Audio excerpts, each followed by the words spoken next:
Welcome back to Taiwan Talk on ICRT FM 100, where we bring you culture and interest stories from around Taiwan. I'm today's host, Ryan Drilsma, and today's guest is Dr. Alice Cheng from Academia Sinica's Institute of Sociology. Dr. Cheng is a demographer and has written about changes in attitudes towards marriage in Taiwan, Confucianism and fertility in Asia, and the aging workforce. Today we talk about what a declining birth rate means for Taiwan and what needs to be done so that more people are having children. Hello, Dr. Cheng, and welcome to the show. Thanks for joining us today. Now, let's start with something that's been in the news quite a lot recently. Taiwan's projected to have a super age society by 2025, which means 1 in 5 people will be aged over 65. What do you think this will mean for society? And will Taiwan be able to handle the burden of having more and more older people to care for? Well, this is a common demographic future for many developed societies. It's not just Taiwan. The only thing that sort of differentiates Taiwan from all these other Western developed aging societies is that demographic transitions in Taiwan happen extremely fast. So it's compressed into 4 or 5 decades. So it took maybe a century for European countries to experience a fertility from 5 to 2, but for Taiwan it's like 30, 40 years. And it's common across all these advanced East Asian economies. Why do you think birth rates globally in developed nations have generally declined? Well, I think one factor I mentioned earlier is because the entire demographic change or fertility transition happened within a very compressed time. And this is accompanied by rapid increase in women's socioeconomic status in terms of their educational level and their employment status. And, labor force participation rates, for example, has increased a lot. Globally, when women's status improved, it usually comes with a lower fertility because they have, let's say, quote unquote, another career that they can pursue outside the home. Before, when women were deprived of their education and employment rights, the only quote unquote career they have in their life is basically looking after the home, take care of the kids, make sure their husband and their older parents-in-law are, having a good life, and so this is basically what they do. But when they can pursue their dreams or life goals outside their family, it's gonna give them lots of options to basically determine what they want to do in their life. So with both members of a household pursuing a career, there's less room for a couple to have children. Is there any way governments have sought to mediate this? There are these model populations, if you want to put it that way, like in the Nordic countries or in northwestern European countries, where the governments actually think about what's happening in the society, and then they see that the key issue is really you can't just let women have better education and better employment prospects, but still expect them to take up all the child caring and household chores.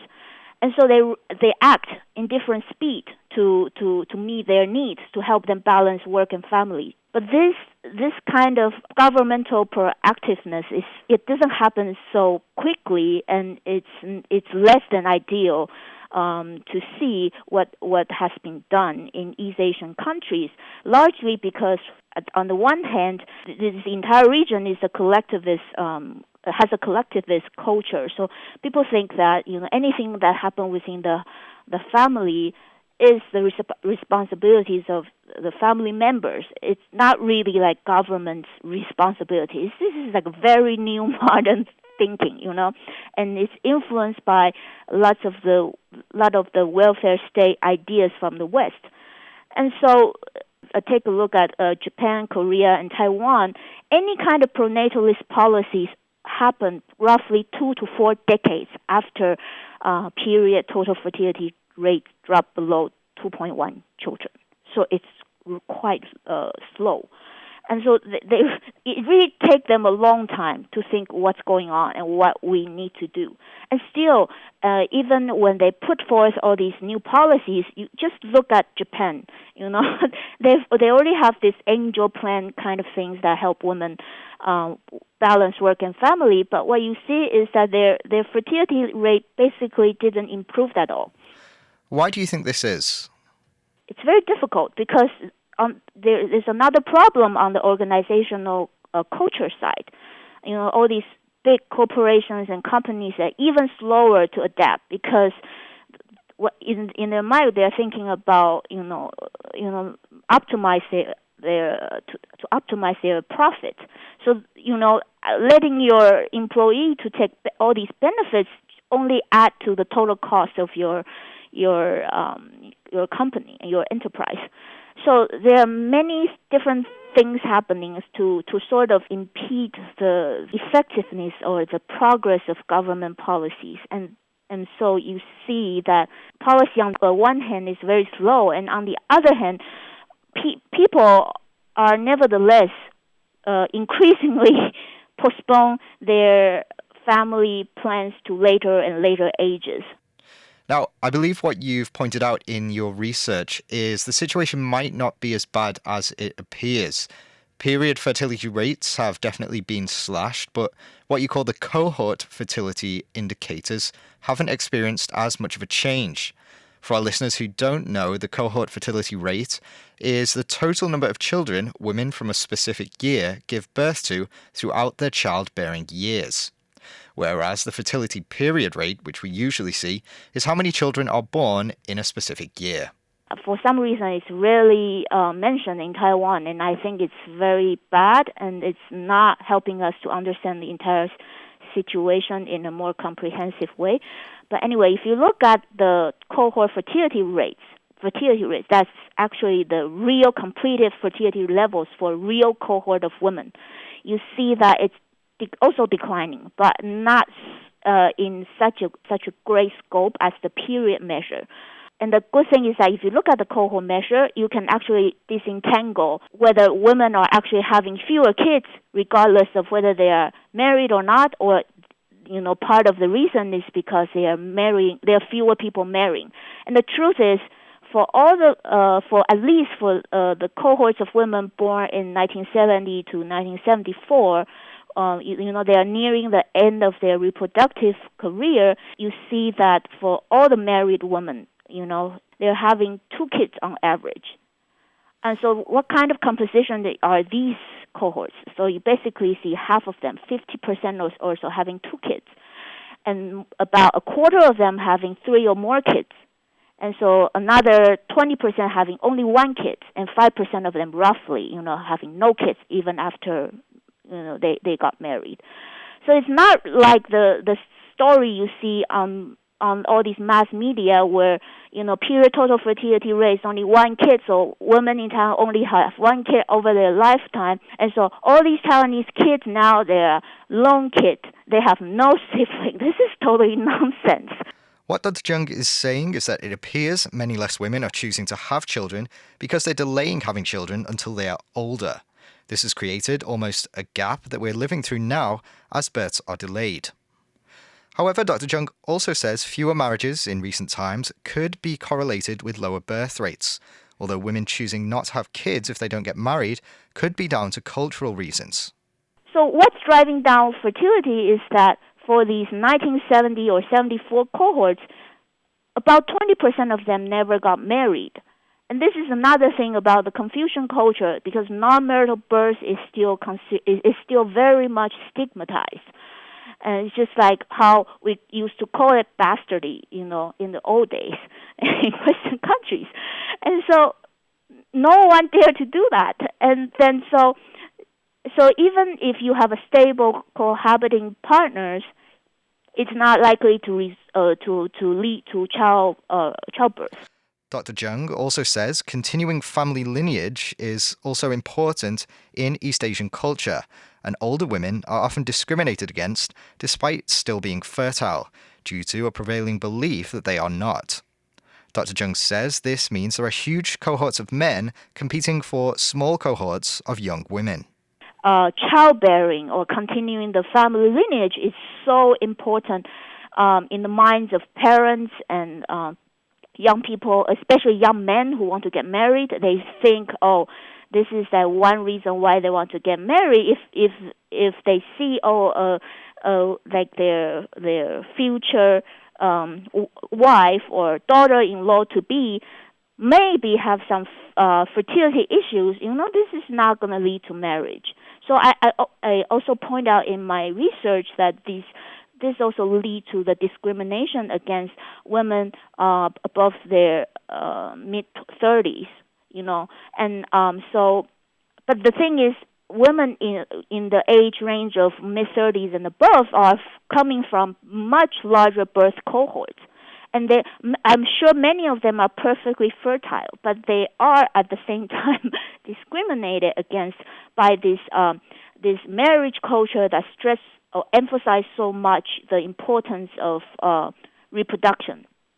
And so it's a very paradoxical situation. And so, bigger cohorts of unmarried men competing with smaller cohorts of younger men against smaller cohorts of women.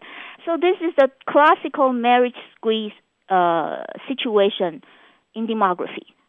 And so there are many things going on, and that's why we're seeing later and fewer marriages. It's a bit unfortunate, and I think we need more research into these currently unmarried population, men and women. What are their stories? What kind of obstacles they face? But there's so little research into this, and policymakers just throw out all these imaginatory things that they think will work without any empirical base, and that's dangerous, and it's wasting people's tax money to put forth these so-called welfare or pronatalist policies. It's not going to work. The thing is, I think is that not the kind of story that people don't want to get married. They're having problems finding a suitable partner to get married. So do you think there's some truth in what the Taipei Mayor Ko Wen-je said last year, which is that people are having less kids because less people are getting married? I mean, he proposed a subsidy to married couples to encourage more people to get married. Do you think this is a more effective way of encouraging people to have children? Both of the child allowance or marriage allowance, it's not going to work. Well, it's helpful.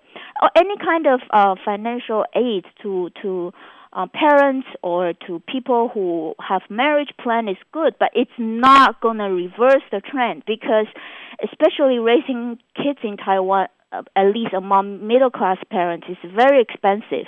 It's not just schooling expenditures. There are lots of extracurricular expenses.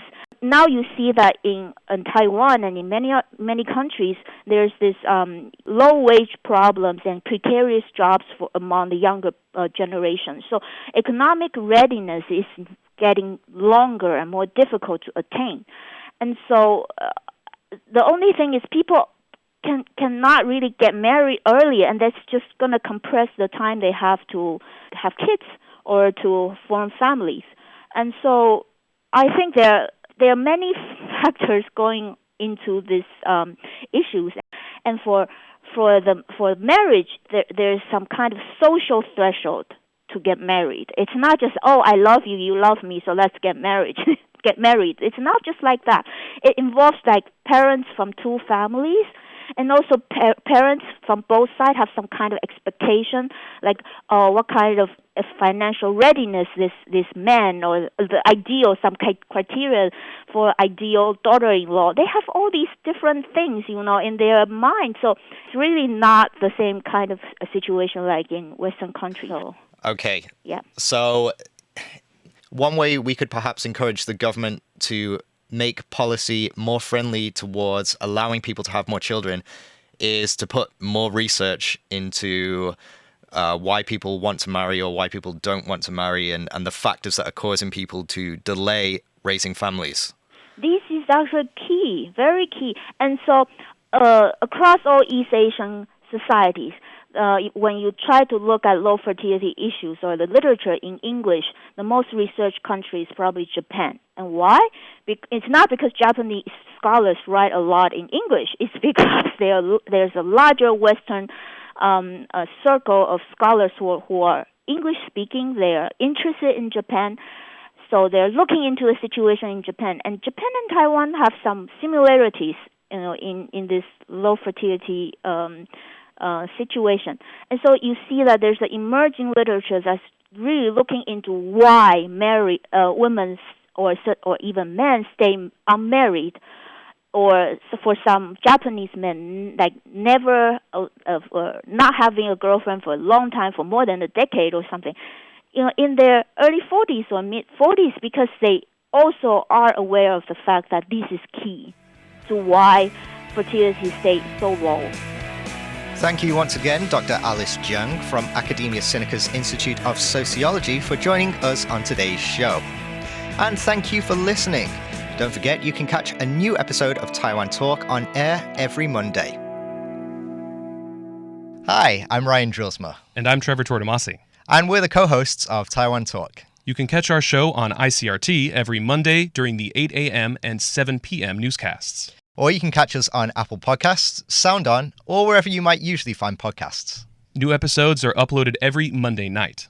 Thanks for tuning in, and we'll be back next week with a new guest.